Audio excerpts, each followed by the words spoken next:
Elliptical curve cryptography. This presentation comes in continuation with the previous presentation on elliptical curve cryptography. While the earlier presentation was more focused theoretically, it was trying to explain the concepts, taking examples person A, person B. Thereon, in case you remember, there was one slide that we had discussed related to ECC. Wherein how the keys were exchanged between the users N and C, etc. So in this presentation we are going to see in practical of how exactly the terminals do this practically. So let's go to the terminal directly. So I have this directory Scopus and this is currently blank. So the intention is that I will generate a private key for a person A and then generate a private key for a person B, then derive public key out of these two private keys, and thereafter I'll swap the keys exactly in the way that I had explained in the earlier presentation. For those of you who have directly landed at this video, I'll request that you can just watch out that video part so that you are able to better connect with the theory and the practical part here. Thereafter I do this swapping of the keys and then encrypt the file. I'll make a demo file, and first I'll encrypt and then I'll decrypt and then check the file with the MD5 or maybe base 64 hash, whatever. So herewith I first create the private key for person A, or it can be any person. So I am basically considering two persons and then I am creating a private key for each of them. So first is this private key, then I did okay, now I'll just let you know the contents now. So one private key has been generated, it is person A underscore private. So now I will try to derive the public key out of this. So the public key is written now out of this private key. So if you remember, we can generate a public key out of private key, but the reverse is not possible. That is, a private key cannot be generated out of a public key. So first we generated a private key and then we have derived a public key, and these two files are visible currently here. So as you see on the screen, now these are for person A. So we have derived a set of private keys and public keys for person A. Now we go to we do the same thing for person B.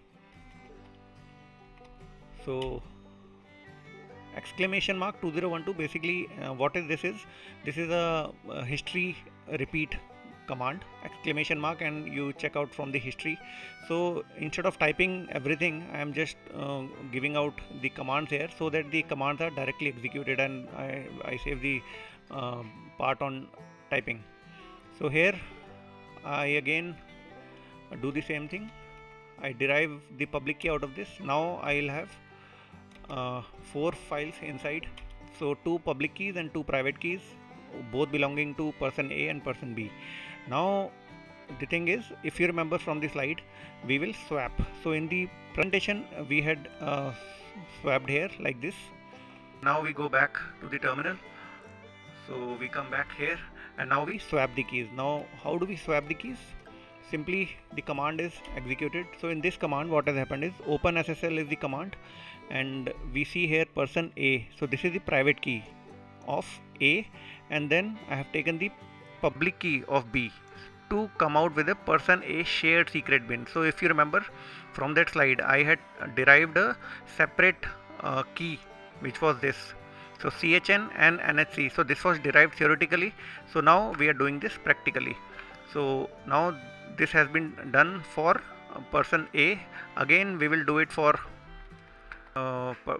swap the keys for person B. So here we have swapped the keys for person B. Now we are supposed to have 6 files. So we are having the private keys, we are having the public keys, and now after swapping the keys we have derived the shared secret bin A and shared secret bin for B. So we'll clear the screen right now and I'll just check up the base. Now in case you remember from the presentation, this was NHC is equal to S and CHN is equal to S. So this was there. So now we'll just check of whether it is the same here also. So we'll check the base 64 value of the shared secret bin for person A, and again we will do it for person B.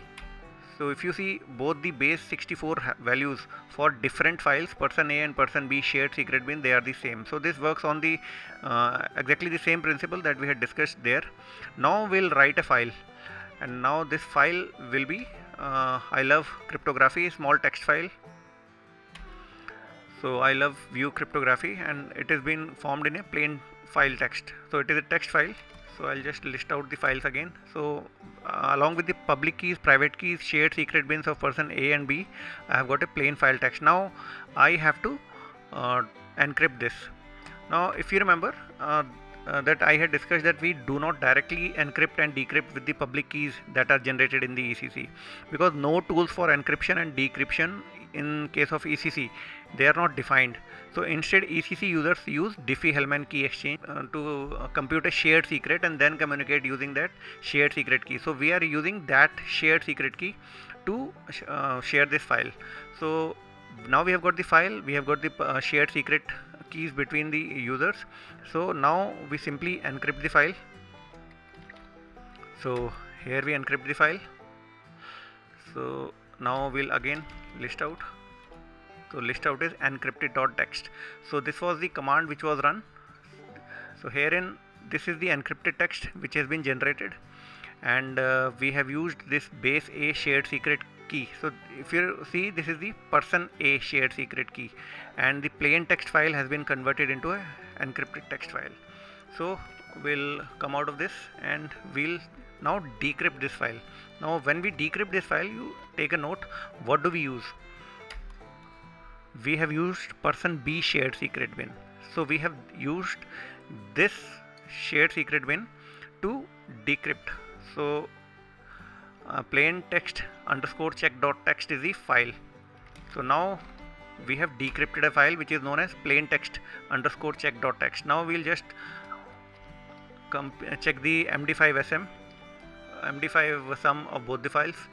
So MD5 sum plain text, that was the original file which has been plain text underscore check is the derived file which we have decrypted from the encrypted .txt, and plain file is the original file. So both the MD5 sums have been checked, and we just work out here that both are same. So exactly the same file is been encrypted.